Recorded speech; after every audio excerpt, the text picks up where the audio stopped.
Hello, Facebook. Hi, Amy. We are Hello. back. Hard Conversations with Queen for another night, and we have Amy Landholt with us here again tonight, giving of her time so that we can have a hard conversation. Now, if you have been with us before, thank you for tuning in again. If this is your first time, welcome to Hard Conversations with Queen, where we have hard conversations the same way that you do at home, unscripted and unprepared. And when I say unprepared, meaning we just bring ourselves to the table, trusting that if we speak from the heart, speak on what we understand and what we know versus just pulling stuff out our behinds, that it'll all work out. That's always our hope, right, Amy? Yep. But tonight, we are talking, we're still on the thread of moral racism, inspired by a book that I was reading by Sam Harris called The Moral Landscape. Isn't it Sam And, Smith? huh? Isn't it Sam Smith? Sam Smith? No, Sam Harris. Oh, It's Sam Harris. Um, Now you got me like, is it? No, it's Sam Harris. Uh, it's called the Moral Landscape. So I thought it would be interesting to look at the subject of racism through, or look at the book through the lenses of the subject of racism. And that's how these hard conversations started. However, if you were with us last night, you will remember that Amy shared with us her experience of being at the protest over the shooting, the wrongful shooting of Mr. Blake, 7 times in the back in front of his children who were sitting in the back seat as he was trying to get in the car. Another blood sacrifice. As we have said time and time again, we have a very high propensity, a very high need for human and blood sacrifice in particular of Black males and of Black people in general. So one of the things that Amy said last night was about being pulled to the front by the organizers and creating a white wall, and her experience of being face to face with police officers who she said seemed to be the only threat there. That's how she felt. They were the actual threat there. Whenever she got the feeling of fear or what have you, it was in face of the police officers.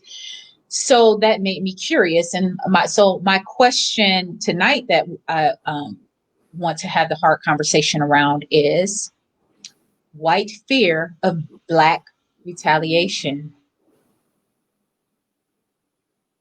And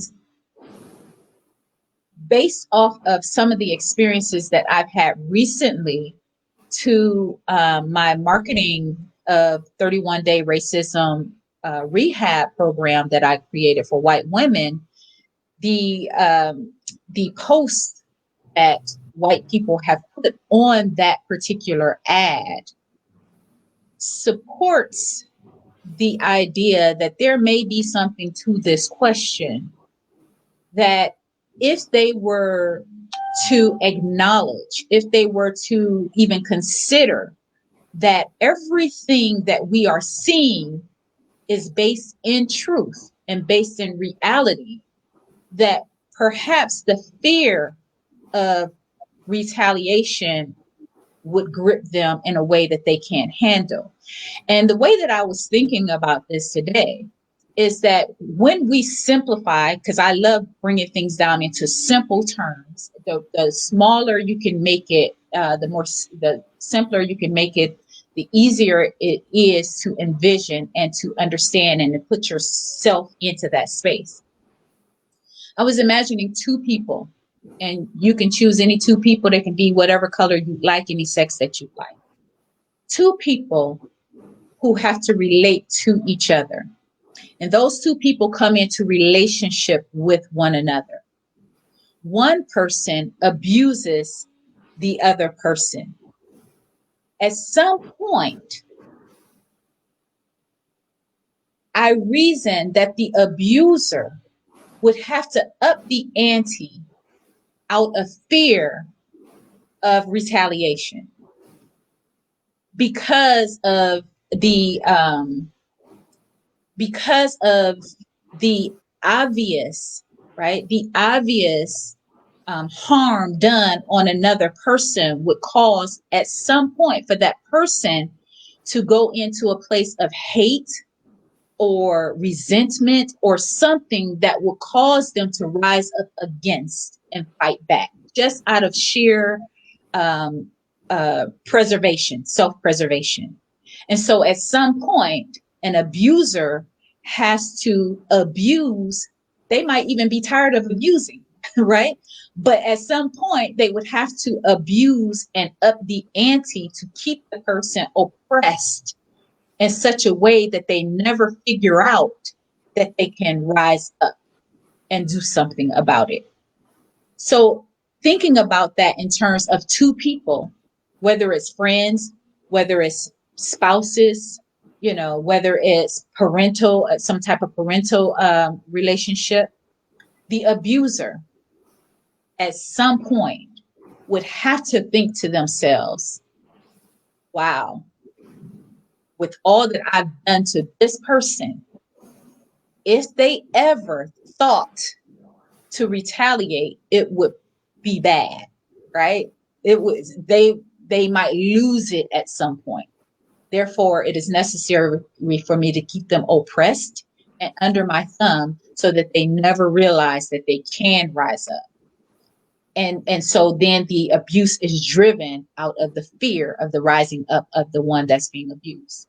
So that's where this question comes from for me, is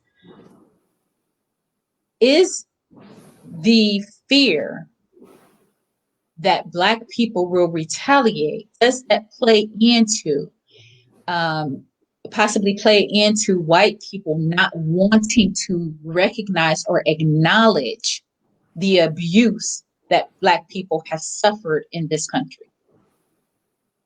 What are you thinking?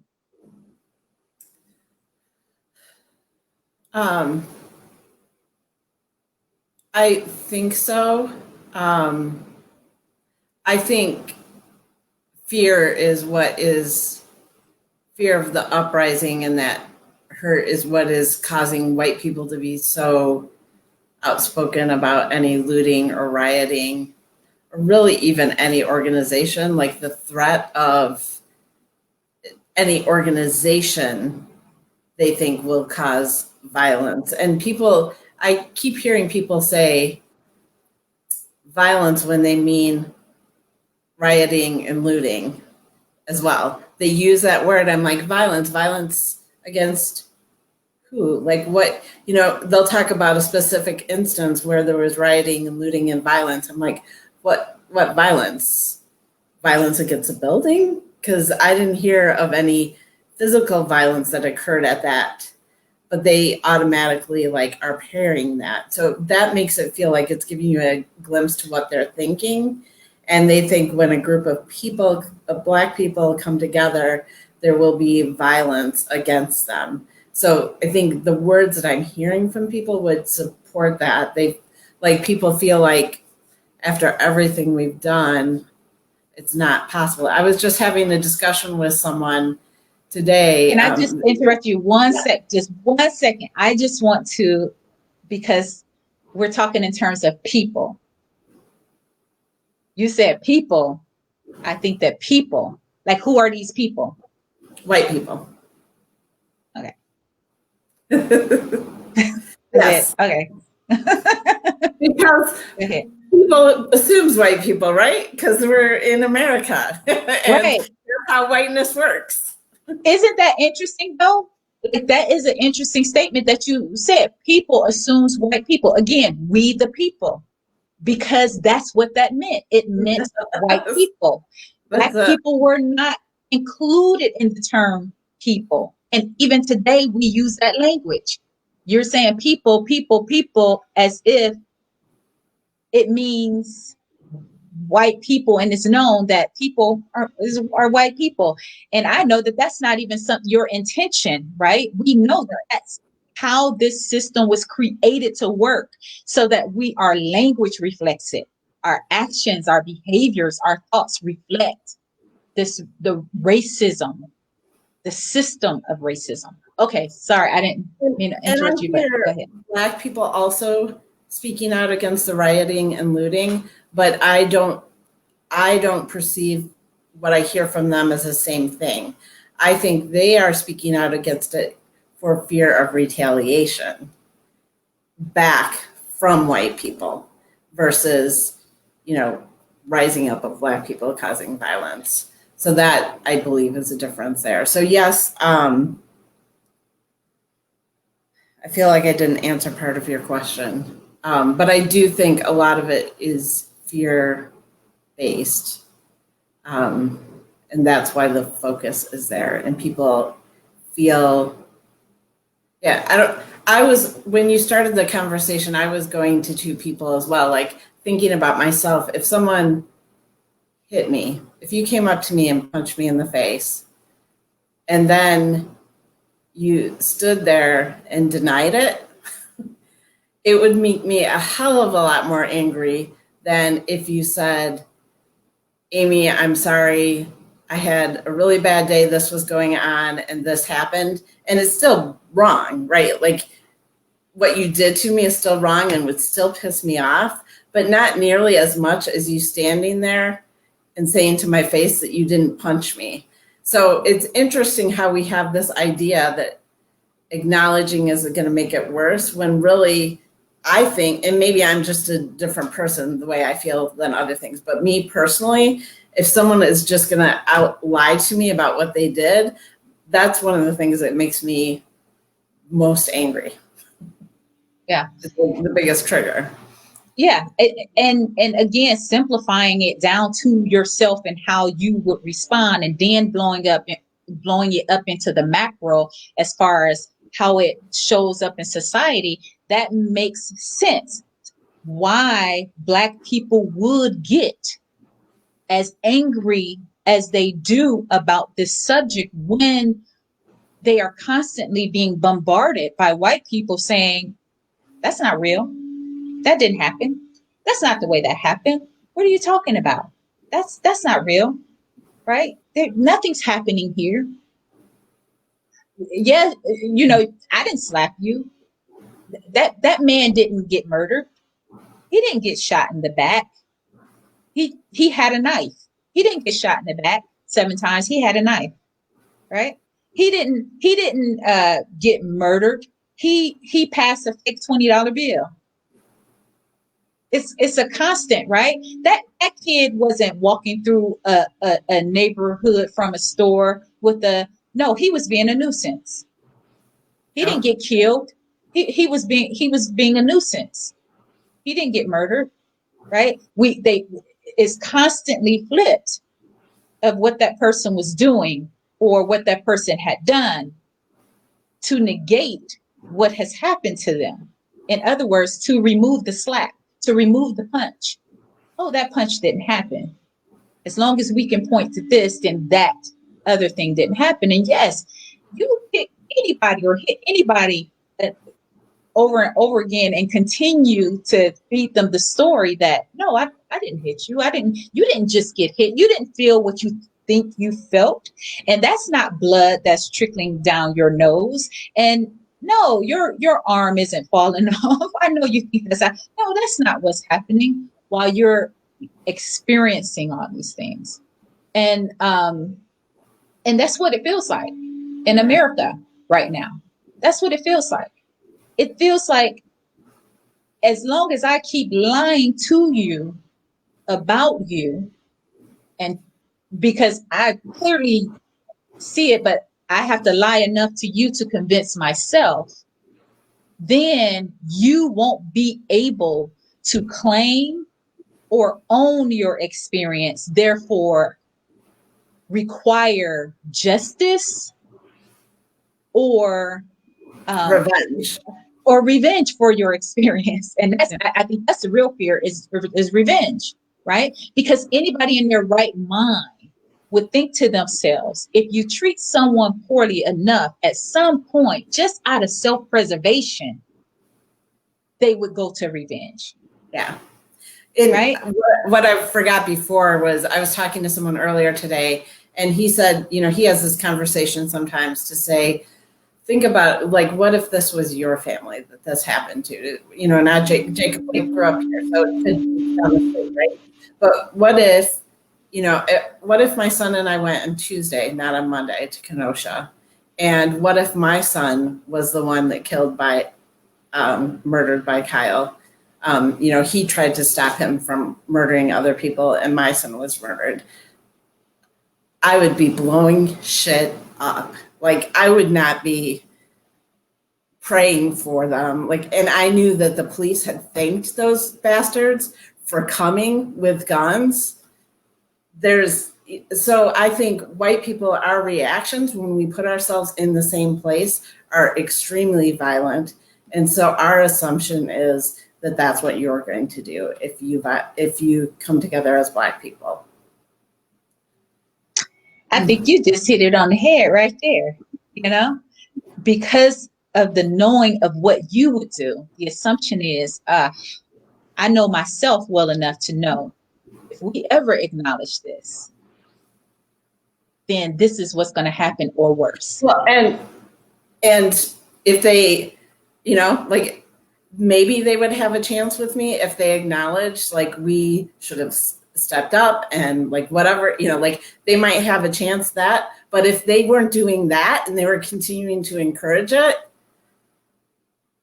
I would be like, I guess this is their warning in case something happens to my kids. Like, might as well arrest me in advance, because Yeah. I mean, I'm not even going to go into that part of it for me because, you know, like, just the thought of it, I'll go on 10 in a minute, like, to tears and be like, yeah, so I'm going to stay away from that tonight. Um, but you brought up some really good points about the thought process of a rational person, right? Of a rational person. And so when you think about those being the thoughts of a rational person, that, right, who has something has been taken from them, such as life of a loved one, or they have been in some way harmed and inflicted in a very violent way, how the brain works and how the emotions work to just, right, to think that it is not only expected but demanded of Black people to not act rationally, right, but to act in a peculiar way of, oh, it's okay, I'll be okay, don't riot, don't march, I'll be okay, it's okay, just love them and forgive them, and right, to think that that is, and it's only expected and it's only considered normal for the Black experience. Now you let something happen to a white child or a white, honey, no, well first of all, we don't even have to go there. You let something happen like, y'all got to stay at home and you can't go anywhere, and watch how many guns came out, marched down the street with weapons right here in North Carolina, right up here in Raleigh, marched in the streets with weapons, armed to the teeth, to go stand at city buildings to let the government know you will not control me. Walk through the streets, went in to Subway, pictures of them in Subway, fully armed with machine guns, not just little handguns, with big guns, right? spitting in no problem. faces in Michigan. Yes. no covered face, no, confident that nothing would happen to them, confident that they were right and righteous, right? Confident, no problem, because somebody told them you must stay home.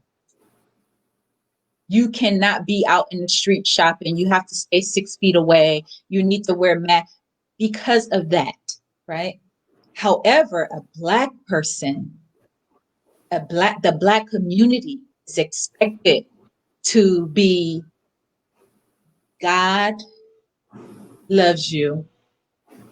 He forgives you. Therefore, I do too. I have compassion for I forgive. I'm not holding anything. Oh, yeah, right. Only Black people are expected and required to behave that way. Now, what's interesting to me about that is, for anybody who studies psychology, sociology, anything humanities, anything about how the mind works, how the emotions work, right, will understand that that's part of the abuse. That comes from being abused.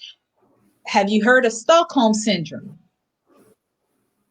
How a woman with Stockholm syndrome behaves with her abuser and feels like she's in love with them and that she really wants to be there. They'll try to go and rescue her and she'll say, no, don't take me away from him. That's my husband. I love him. I need him. He's my protector. Stockholm syndrome. But we can't recognize the symptoms when it comes to racism and how it has infected and affected the children of the enslaved, the lineage of the enslaved. And that just, I mean, that baffles me too. It's like, how can we not connect these dots? How can we think that this is normal behavior, right? So if somebody is constantly being, and mind you, people, we're not talking about the Gandhis of the world who had the time and space to sit and meditate for 24 hours a day to be able to have that kind of control of their mind and their body and their will. Not many of us have the time and space to be able to do that kind of spiritual work because we have things like mortgages, car payments, children, food to buy, right? We're in a different world now. So not many people have the ability, the time and space to cultivate that type of restraint through the mechanism of a spiritual practice or mental practice or whatever, right? But we think that it's not only normal, but it's expected of Black people. Well, what I say is that makes me believe even more that this thing is understood more than people want to acknowledge.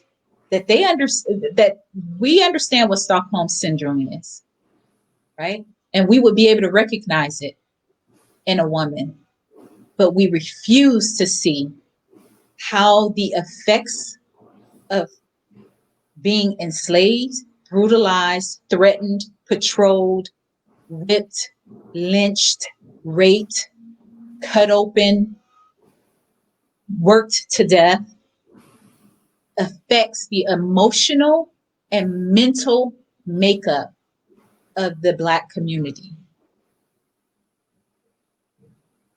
Yep. You're like, yeah, that's all I got to say about that. Yep. True. Yeah. That just, I mean, I know I went on a little tangent there, but that really does concern me. And why it concerns me is because Black people are not getting the help that they need for the effects. They're blaming it on everything but what it is, right? They're allowing the narrative to be made that it's their fault. It's because they don't work hard enough. It's because they have something innately wrong with them. It's because, right? It's because of everything but what has been experienced and passed down, right? Everything but. not taking into account what has been internalized because of the terror that has been experienced. Even today, children are internalizing this stuff that they're seeing on TV with all these Black men being killed. They're internalizing that. It's speaking, it's saying something to them. It is telling a story of America. It is telling a story of whiteness. It is telling a story of Blackness in context of to whiteness as well, right? And whiteness in context of Blackness. And so that's one of the reasons why I think this conversation, which it has just rolled into to this, I think it requires and could take up its own hour.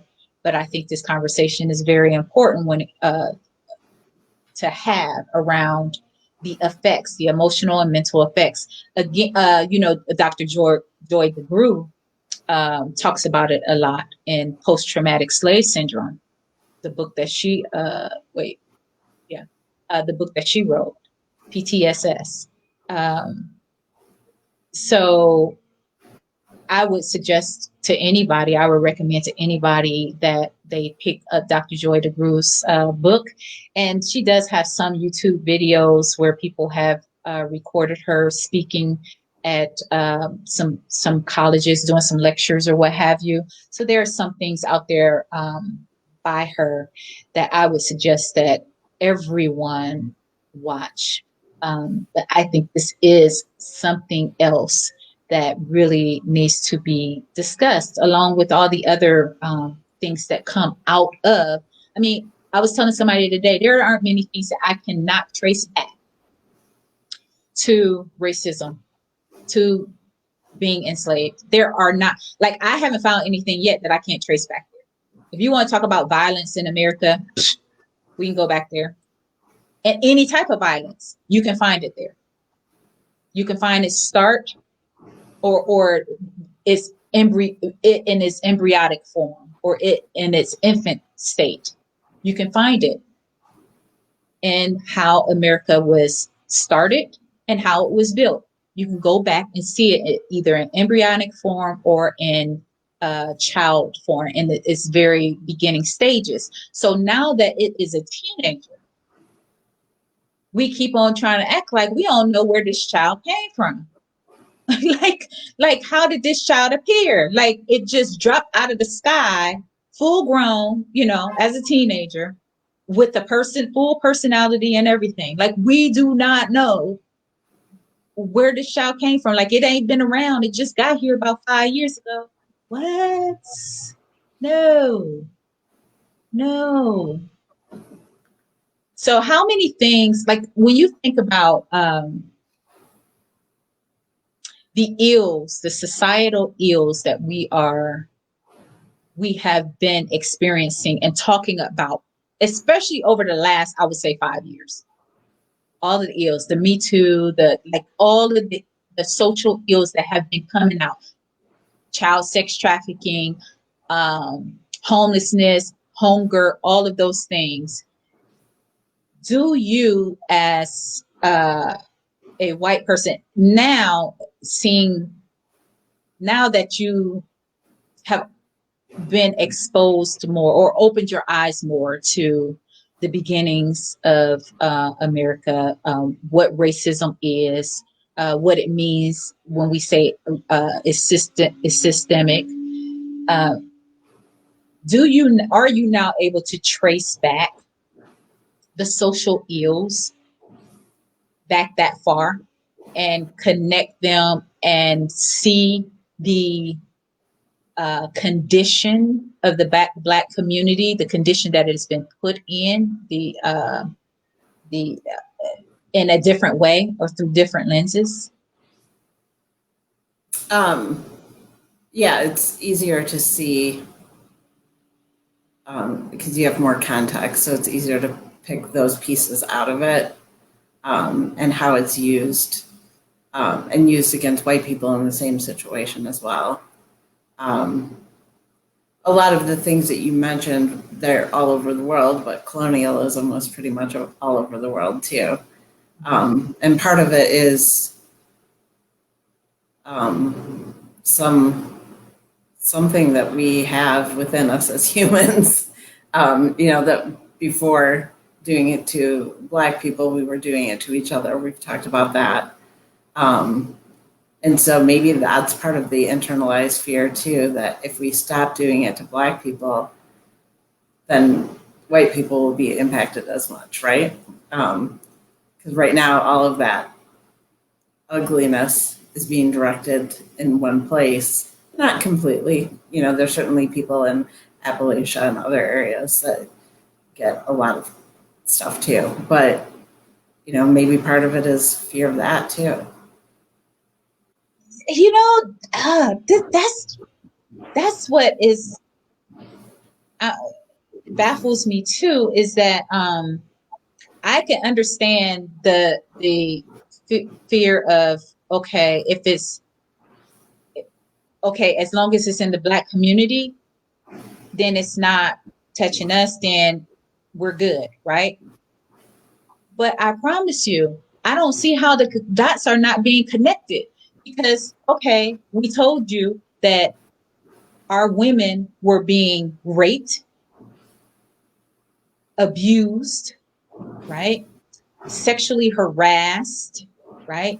Being made being sexualized by white men. Our bodies were being sexualized. We were being raped. We were being abused, forced to have their children. All of these things, right? Since the time of being enslaved, right? With no justice. But you find it curious that now that it's run through the Black community, that your white little girls are being trafficked, right? They're being trafficked. And now it's a big deal. Sex trafficking is a big deal. We've been telling you for years that sex trafficking has been going on, but because it was happening in the Black and brown communities, it didn't matter. Then we told you about the drugs. We said, hey, they're bringing drugs into our communities, destroying our communities. We don't have planes and boats to bring this stuff in. They're bringing these things into our community. And what did they say? Oh, Blacks, they're doing that to their own community, and they have all these drugs, and they're just drug addicts, and they're lazy. And now your children are ODing off of your prescription drugs. And now it's an opioid problem, right? So all of these things coming right to your door, and you still don't see that racism hurts everybody. How many of your children are going to need to die? Because the things that are being done to the Black community because of racism are starting to be done in your own house. And we talked about that with police brutality. Police are killing white people too. Mm-hmm. Not yes. A high of a percentage, but number-wise. Well, let me hit on this, because my husband had mentioned this to me yesterday about a post that he saw. Again, Stockholm syndrome. Keep that in mind when I tell you the story. Stockholm syndrome. A Black man posted that he was tired of hearing people talk about police officers killing Black people at a high rate when they kill twice as many white people as they do Black people. Stockholm syndrome. Keep that in mind. First of all, police shouldn't be killing people, period, unless they are really about to kill them. Like they have been trained to take hostages alive, basically, right? So that shouldn't be a everyday occurrence anyway. Okay, so keep that in mind. And then keep in mind the numbers that we have said many times on Hard Conversations. White people make up 76% of the population. Black people, 13%. So if you're killing white people only twice as much when they're 76%, in comparison to 13%. Therein lies the problem that we're talking about. It should not be that close. We shouldn't be at 1-to-1 if Black people make up 13%, yet you're killing them at a 2-to-1 rate with a population that makes up 76%, right? But all the things that people do, all the acrobats, the mental acrobats that they do to not acknowledge data or actual facts, things that happen right in front of when you can look at a video and go, oh, well, we still need to hear most of this. We need to hear the rest of the story. We don't know everything. What? Now, before, a picture was worth a million words. And now that we have video, it's not. Oh, no, that's not worth a million words. It's just worth one. We need to gather the other 999,999,999 words, right? In order to get a complete picture. So the thought that the fear is keep it in the Black community and then it won't come into our community. Honey, it is not only in your community, it has knocked the door down, right? It has knocked the door down. And I'm going to tell you right now, for white people who are quote unquote middle class, which if you look at least some of the numbers that I've looked at and the research that I've done, our middle class isn't even middle class. We're just, again, refusing to look at the data to see that we are actually lower class. We're like just above the poverty line right there, right? So the people that we now think are middle class are really like, you have to be rich to be considered middle class now, because what we are conditioned to believe are middle class are people who are right now living off of credit cards through this pandemic. They're continuing to go because they have credit cards. They're able to go in the store and stock up on toilet paper not because they had reserve where they can go big shopping all of a sudden, but because they had to pull out that credit card to make it happen, right?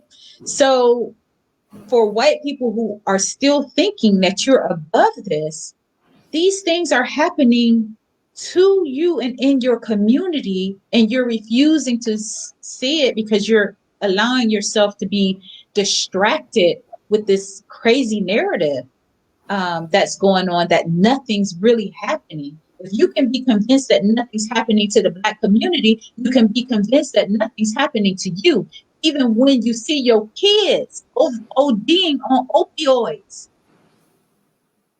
in record numbers, even when you see your daughters being sexualized and trafficked in record numbers, even when you see your children going into foster care because of addictions of parents and record numbers, you can still close your eyes to that because you continue to close your eyes to what Black people have been going through in this country for hundreds of years.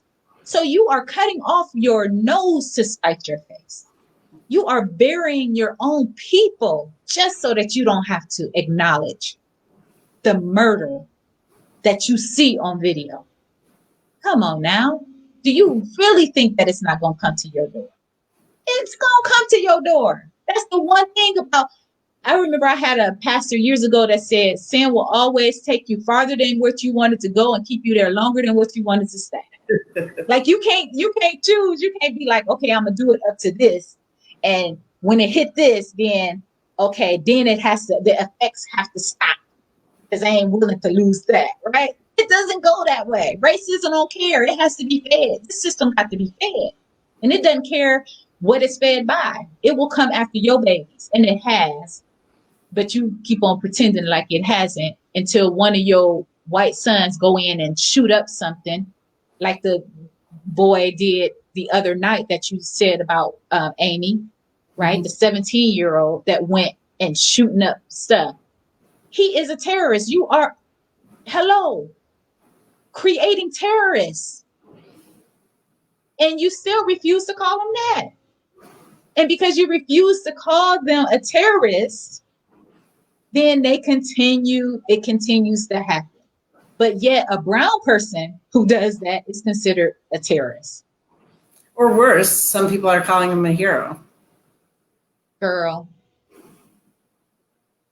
Now, I ain't even gonna start on that.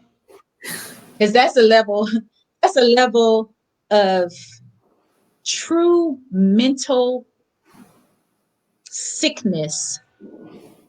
True mental sickness that I don't even try to articulate. I think I can have a compassion for it only because it makes sense.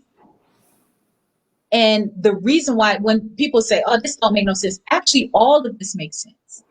If we accept the data and we accept the truth of history and we accept what has been done, then yeah, it makes sense that we have a 17-year-old white boy walking through the street with a gun, shooting people and walking past the cops and going home. It makes sense. Why? How do we know? Because what we know is historically, police officers would leave Black people unattended so that the Ku Klux Klan can come on, pick them up, and go lynch them. They turn a blind eye. They go get some coffee. They mistakenly leave the building open, right? Or they blatantly just let them know where they are and say, well, we ain't going to go pick them up till such and such time. If you get to them first, hey, right? That actually happened, people. Ain't nobody making that up. Allegedly, that is what happened. The police said, we are going to push them your way. So it allegedly is exactly what happened. So we don't have to make these things up because we can find where they have been done and passed down through history. So only when we refuse to acknowledge history and believe what has happened, believe facts, then this stuff don't make sense. And so we have something to argue over. That's the only reason why we still arguing over this stuff, right? Because we make it not make sense so that we can argue over it and say, oh, but that's your opinion, or that's your, no, we don't have to argue over things that we can actually go back and find evidence of. We don't have to argue about, let's just go off of the facts. Let's just make sense of things. Let's reason it, right? Let's reason all the way through. So based off of history, based off of what has happened, then yes, a racist system creates 17-year-olds who go out in the street and shoot people. It creates young white boys who go into schools and shoot them up, go into churches and shoot them up, white males who go into a concert and shoot it up.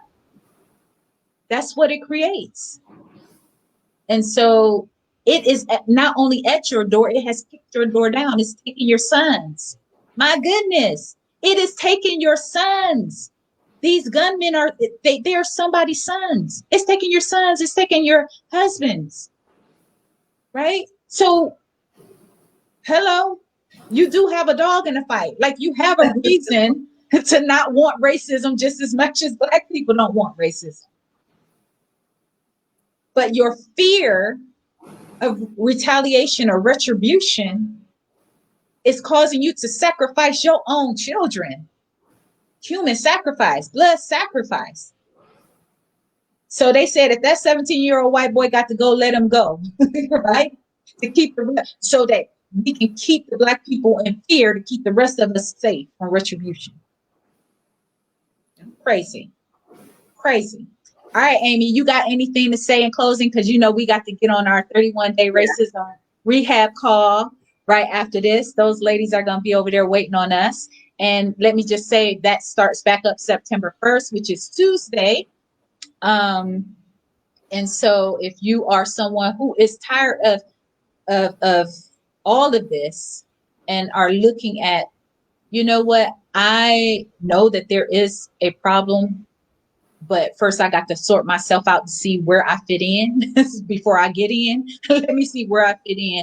Let me see um, how I want to utilize my voice, how I want. And first, let me get a handle on what it even is.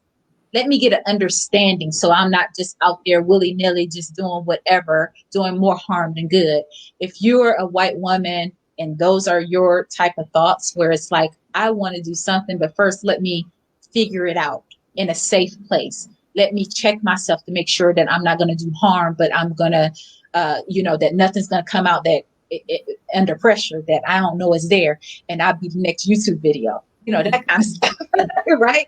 And if you're overwhelmed, you keep seeing these things and it's overwhelming you, and you'll learn tools to work past that and not get stuck there. So yes, I was in overwhelm, but then I used some of my tools to be able to kind of work past that too and process instead of getting stuck there. Thank you. So if you're a white woman and you need those type of tools, so that you're not stuck in overwhelm, and mind you, I have been called a racist. I don't know how many times on that doggone thread on the ad for it because of the name 31 Day Racism Rehab. And I say it's for white women. So they're calling me racist. Talking about I'm racist, not understanding what rehab means. It's for white women who are now overwhelmed because, look, this stuff is overwhelming and I don't care what color you are, but getting so overwhelmed to where you're frozen and you don't know what to do, right? You don't know what to say. You don't know what to do. Well, this program will help you to figure out your process. First of all, to get a hold on what this even is so that you can have an understanding of that for yourself. And you discover that yourself. I'm not going to tell you what it is. You're going to discover that, right? And then discover your process of being able to hold the tension between seeing and understanding this stuff and doing and being, right? Hold the tension of that because you still have to be able to function. You still have to be able to take care of your family, go to work and all of that, and do it in a way that you feel like you are doing something impactful, living in your values, right? When it comes to the subject of racism and the dismantling of it. So that starts on the 1st, which is Tuesday, 31 Day Racism Rehab. And I did put the link in the comments or in the chat box, so you can find the link there, or you can go to my page, Hard Conversations with Queen, and you'll find the link there as well. Amy, do you have anything else to add before we jump off? No, but if you want to catch previous conversations that we have, you can find them at hardconversations.live. There's lots of them out there, so yes. One as well. Yes, and we add to them. So we'll be back tomorrow night at 7 as well, 7 Eastern Standard. Tonight was just a little different because we do have the 31 Day Racism Rehab call to jump on. But thank you all for joining us tonight. Please make sure you chime in, send any questions that you may have, things that you think that you would want to hear us have a hard conversation about. I will have other guests as well. Amy, me and Amy jive really well. So usually she's the first one that jumps in with me. She'll do the first round with me. But I'll also, I know I'm going to have Christy is going to be on Saturday and Sunday. And I expect for that to be really good because we're going to get in. Christy is another coach. So we're going to have that vibe because there's definitely some hard conversations I want to have with coaches around how we discuss racism, how racism is talked about in the white community, and especially in the professional community, professions that support and help people, whether it be in emotional health, mental health, or physical health. And then I have some other people that I'm planning on having hard conversations with around how racism is dealt with in their industries or in their lifestyles or what have you, and how we talk about it. So please join us again tomorrow night, 7 p.m. Eastern Standard Time. I will be posting so you can jump on Hard Conversations with Queen on Facebook or go to hardconversations.live to see the other conversations that we've had over the past. There's plenty there. There's some hard conversations that I've done with Amy, some with Leah, and some with Christy. So I think you'll enjoy those. And we just appreciate your time and attention. Good night to you, and we will see you tomorrow night. Thank you, Amy. Thank you.